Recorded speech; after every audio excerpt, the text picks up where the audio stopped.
ভাই রে ভাই, এই মুহূর্তে আমি সরিষার রাজ্যে দাঁড়িয়ে আছি।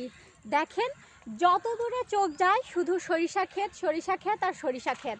সরিষা ছাড়া আমার চোখে আর কিছুই পড়তেছে না। আপনারাই দেখেন, পুরো একদম সরিষার ফুলে হলুদ হয়ে আছে, দেখছেন?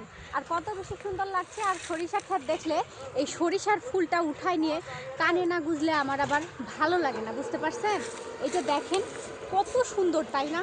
আসলে এই সৌন্দর্য কিন্তু একমাত্র আমাদের বলতে কি গ্রামে আর কি সম্ভব।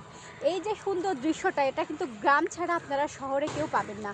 এজন্য এই সরিষার ফিল নিতে চাইলে সবাইকে গ্রামে চলে আসতে হবে। আর আসলে এই সুন্দর ফিলটা আপনারা নিতে পারবেন। আসলে খুবই ভালো লাগছে।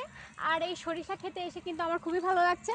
যদিও আমাদের গ্রামে এত বেশি সরিষা ক্ষেত নেই, কিন্তু এখানে দেখেন কত বড়, বিশাল বড় সরিষা ক্ষেত, চারপাশটা শুধু সরিষায় ভরা।